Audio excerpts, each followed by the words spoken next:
హైదరాబాద్ లో కన్సల్టేషన్ మరియు 3,500 రూపాయల colour Doppler test Avis hospitals లో ఉచితంగా పొందండి. నమస్తే, వెల్కమ్ టు సుమన్ టీవీ. ప్రస్తుతం మనతో పాటు ఉన్నారు సైకాలజిస్ట్ ప్రతిమా కృవిది గారు. మేడంతో మాట్లాడదాం. నమస్తే మ్యామ్. నమస్తే అండి. Ma'am, Kolkata Abhaya case I think మీరు ఫాలో అవుతూనే ఉన్నారు. 1.5 month కూడా అయిపోతుంది ఘటన జరిగి. చాలా వీడియోస్ అందరూ చేస్తున్నారు, మేము కూడా చాలా వీడియోస్ చేసాం సుమన్ టీవీ ద్వారా, అప్డేట్స్ ఇస్తూనే ఉన్నాం. అంటే కోల్కతా అది అసలు కేసు ఏంటంటే చాలామందికి అది మర్చిపోలేకపోతున్నారు. అంతకుముందు చాలా కేసెస్ జరిగాయి, ఇలాగా చాలామంది జరిగాయి, మనం చూసాం కూడా. బట్ ఇదేంటంటే అందరికీ నాటుకుపోయింది అట్లా. అదే ఎంత ఘోరంగా అమ్మాయిని ఇట్లా చేశారు, పేరెంట్స్ ఎంత బాధపడుతున్నారు, ఒక్కతే అమ్మాయి. అంటే ఫాలో అవుతున్నాం స్టార్టింగ్ నుంచి ఎండింగ్ వరకు. యాజ్ ఎ సైకాలజిస్ట్గా ఏం జరుగుతుంది ఏంటి అనే దానిపైన అసలు మీ అనలైసిస్ ఎలా ఉంది మేడం? దీనిపైన ఏమంటారు అసలు? మీరు అన్నట్టు నిజంగానే ఇలాంటి కేసెస్ చాలా వచ్చాయి. ఫస్ట్ నిర్భయతో స్టార్ట్ అయ్యింది. నిర్భయ అని అనుకుంటున్నాము, కానీ దాని ముందు ఎన్ని కేసులు జరిగాయి, ఎంతమంది ఎన్ని రకాలుగా టార్చర్ చేసి చంపారు అన్నది మనకు తెలియదు. ఈ అమ్మాయి వెలుగులోకి ఎందుకు అంత వచ్చింది అని అంటే, ఇది దారుణంగా ఇప్పుడు ఆడపిల్లలది ఏదైనా రేప్ జరిగితే నిర్భయదే తీసుకోండి. సో తను బస్లో ఉంది, ఆ టైంలో బస్లో ఉంది. ఆ టైంలో ఆ అమ్మాయి బస్లో ఏం చేస్తుందని క్వశ్చన్ చేస్తారు జనరల్గా జనాలు. రేప్ జరిగినప్పుడల్లా పాయింట్ వాళ్ళది ఏంటంటే, ఆ అమ్మాయిని ఆ టైంలో ఫలానా టైంలో అక్కడ ఎందుకు ఉంది, అలాంటి బట్టలు ఎందుకు వేసుకుంది, ఒక్కతే ఎందుకుంది బస్లో, తన బాయ్ ఫ్రెండ్తో ఏం చేస్తుంది, అయినా వాళ్ళ తల్లిదండ్రులకి ఇది లేదా అని ఎన్నో రకరకాలుగా మాట్లాడుకుంటూ ఉంటాం.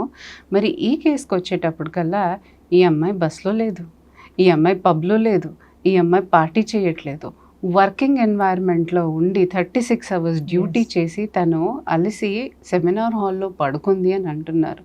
సెమినార్ హాల్లో పడుకుందంటే ఆన్ డ్యూటీలోనే ఉంది కదా, మరి క్వశ్చన్ చెయ్యటానికి ఏం లేదు కదా ఇక్కడ, రైట్? అండ్ దెన్ ఒక కేసు, ఇంత దారుణంగా ఆ అమ్మాయిని మర్డర్ చేసిన తర్వాత రేప్ చేసిన తర్వాత మర్డర్ అయిందో అన్నది మనకు తెలియదు.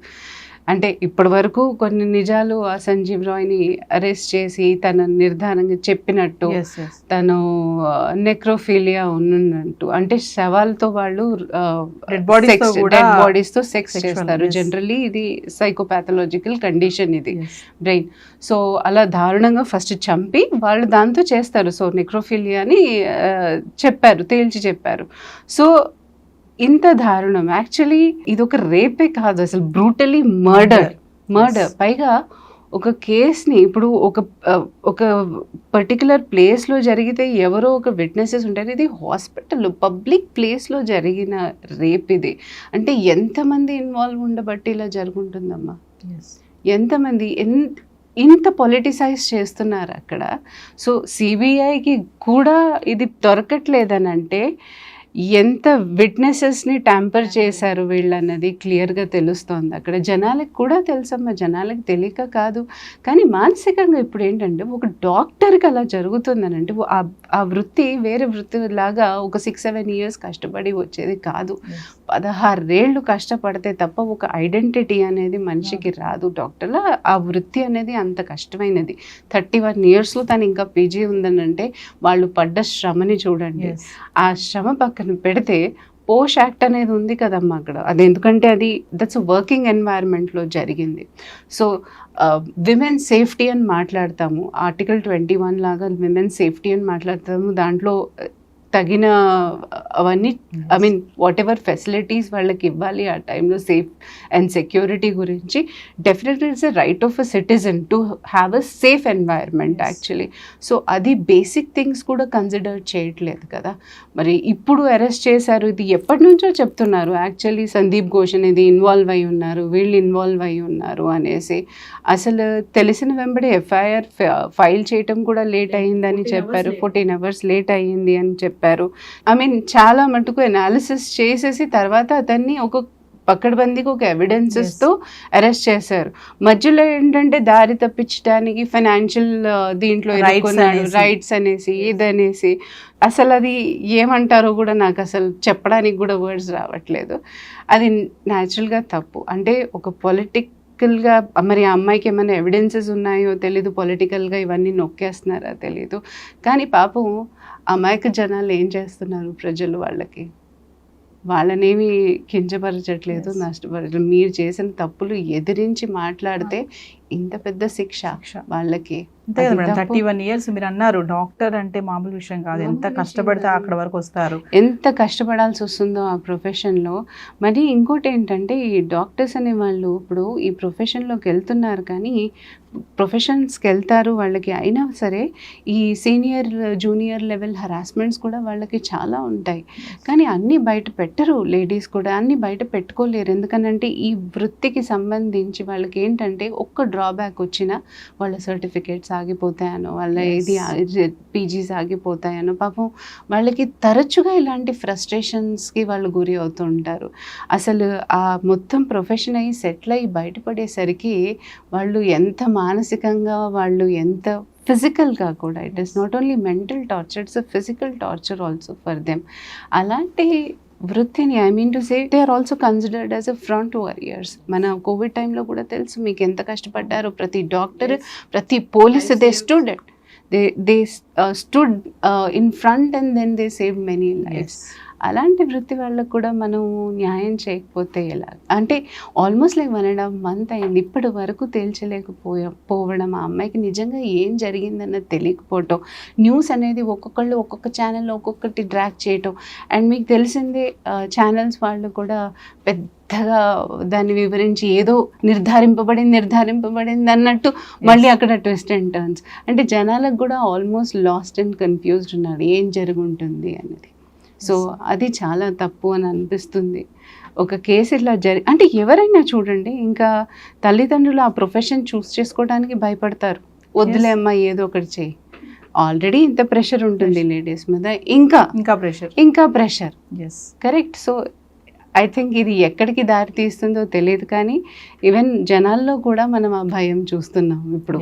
సో ఈ ప్రొఫెషన్ ఏది సేఫ్ ఏది అన్సేఫ్ అన్నది కూడా వాళ్ళు డిసైడ్ చేసుకుని వాళ్ళు స్టెప్ చేసుకునే అవసరం పడుతుందేమో ఇంకా నెక్స్ట్. ఎందుకంటే మేడం తను ఇంకొక 2-3 yearsలో MBBS పట్టా తీసుకోబోతుంది. ఈ టైంలో ఇలా జరగడం అనేది ఆ పేరెంట్స్ కూడా ఎంతో బాధ కదా. వాళ్ళు చెప్తున్నారు కదా, ఆ అమ్మాయి కోసం ప్రొటెస్ట్ చేసే వాళ్ళతో కూడా అంటున్నారు, చెయ్యండి మా అమ్మాయికి న్యాయం జరిగే వరకు, మా అమ్మాయి చనిపోయినా కూడా మీరు అందరూ కూడా నాకు పిల్లలు లాంటి వాళ్ళని చెప్పేసి. ఆబ్వియస్లీ అమ్మ, చాలా జూనియర్ డాక్టర్స్ కూడా ముందుకు వచ్చారు. అండ్ జూనియర్ డాక్టర్స్ని కూడా వెనక్కి వీళ్ళు పిలిచి మీరు మళ్ళీ పనికి వెళ్ళాలి, మీ మూలాన 27 members ఎవరో చనిపోయారు అని చెప్పి వాళ్ళ మీద అనవసరంగా అబండాలు వేస్తూ, నిజంగా వాళ్ళు చెప్పడం చూస్తే మేము చేస్తున్నాము, సీనియర్ డాక్టర్స్ అందరూ అక్కడ పని చేస్తున్నారు. అండ్ డాక్టర్ మనసు ఎలా ఉంటుందంటే అమ్మ, వాళ్ళ వృత్తికి వాళ్ళు న్యాయం చేస్తారు.